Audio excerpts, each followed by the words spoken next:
Don't play the game. Ladies, don't play the game.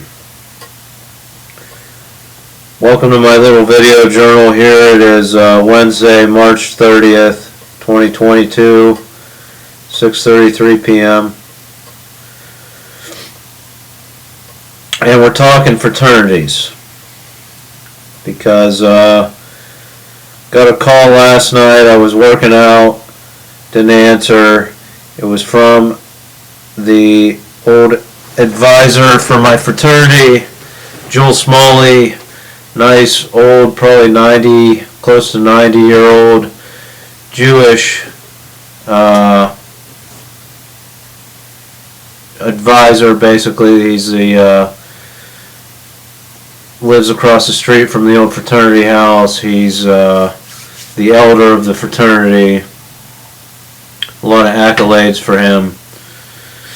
And got a call from him. He left a voicemail on my phone. It's still on my phone. He's very upfront, and he told me exactly what he wanted. He wanted to talk to my wife Hillary. He forgot her name was Haley, or he thought her name is Haley.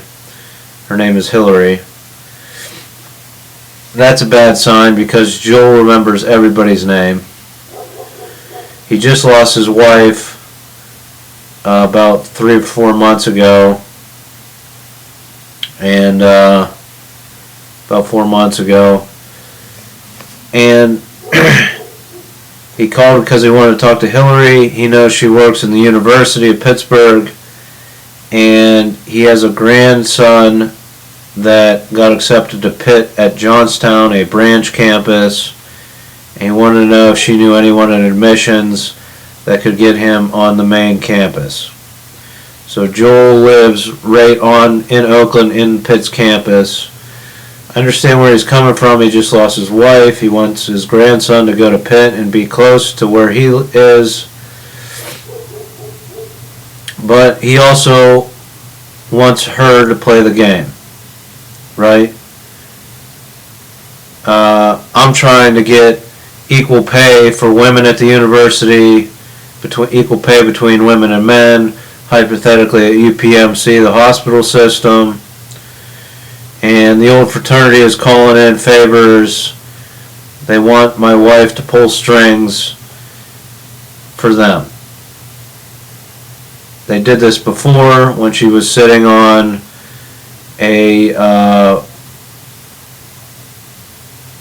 on the judicial board at the university. That's what fraternities and sororities are all about, right? Pulling strings, making deals. So, I'm a little disappointed. I don't think my wife should play the game. I don't think she should start calling in favors. I think she should push for equal pay. When you start doing favors, then the guys, that's how they get you. They get you to do favors, then it's tit for tat, then you owe someone something, then you get convinced that you shouldn't disclose your salaries, even if it helps other women gain in salary and get equal pay and all this stuff. You join the boys club. Don't play the game, ladies. I'm saying it now, don't play the game. This is one of the main reasons why I haven't reached out to my fraternity to help me with my tech startup ideas. I reached out with one idea. It was called Peer Review. It's a social media platform. You can find that idea on my wife's Apple laptop MacBook. None of my fraternity brothers from my era that are computer people, computer science people, responded except one that was, and he's got his own thing going on. So when I came up with these other technology startup ideas, I didn't even bother sending them an email. My email's probably blocked by most of them, because when I fled to Denmark, I started writing weird emails to the entire brotherhood, the 50 or so emails I had of my era in the fraternity. And I thought I had taken and hand processed a bunch of photography, thought maybe they'd pay $50 a photograph, to keep me afloat in Europe. None of them came through, but Joel and one other, Mike Heffernan. Mike Heffernan wired me $100, and I reached out to Joel Smalley, and he wired me $100. That $200 helped me get to Aalborg, where I was able to live for 3 months, a little over 3 months. So I do kind of owe Joel. He did give me $100, but he's a wealthy man. He could have given me much more, especially since I've done cheap work on that fraternity house. I've saved that fraternity tens of thousands of dollars over the years in handyman work. I helped replace most of a roof. Granted, they had to pay someone to finish the 1/4 of it because I got overwhelmed by my painting business and trying to do a fraternity roof for next to nothing.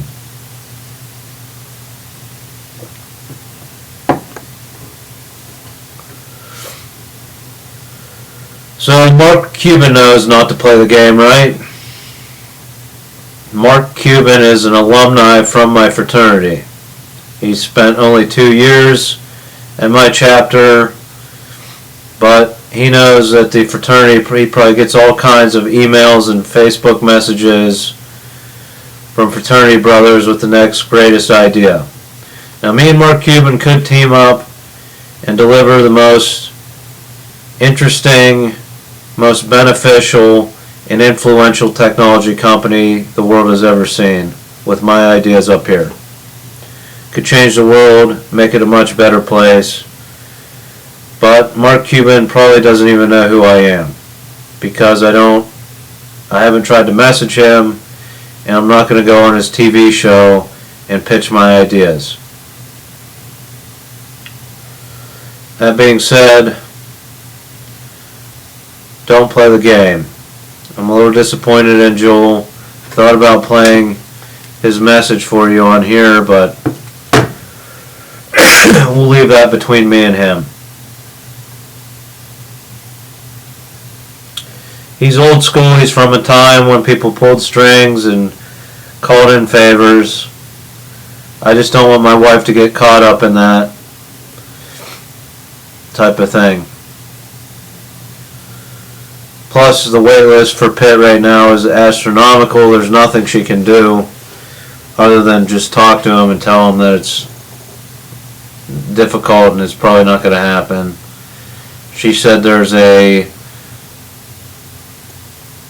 African American or a Muslim student that has a 4.0 and is president of some club in their high school, aced the SATs and is on a waiting list to get onto the main campus. So that was one example. Anyway, don't play the game.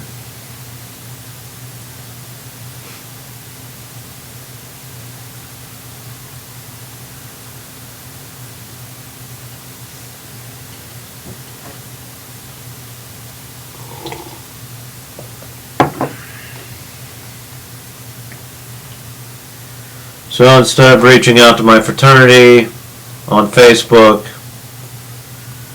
I've reached out to computer clubs in Washington, D.C. and New Orleans. Next step is the Ivy Leagues. A little update on payroll. The person that owns the Neon Grouse, Nick McCall, Neon Grouse Embroidery Shop, he has ADHD and PTSD from a rough childhood.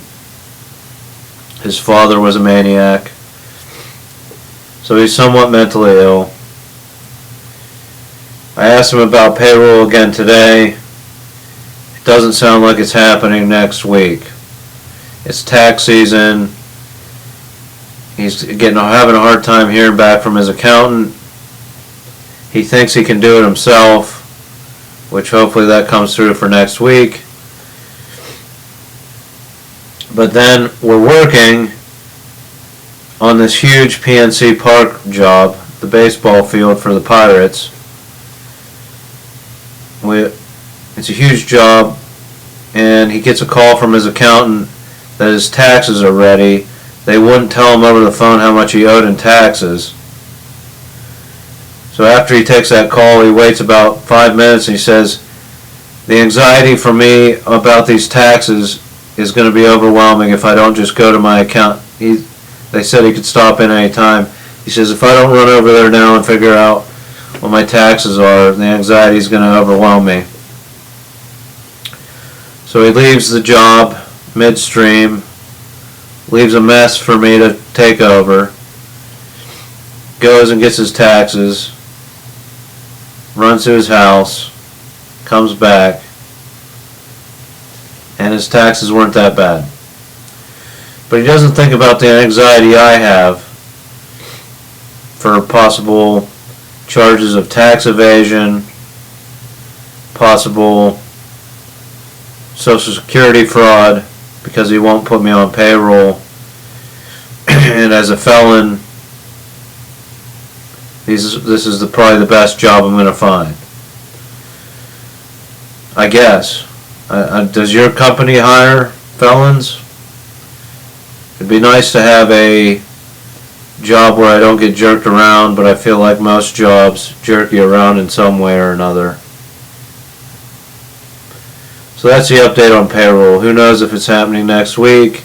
Definitely after April 15th tax season, whatever that means, I'll be on payroll. So that's the update. I'd like to call Social Security, but I'm stuck.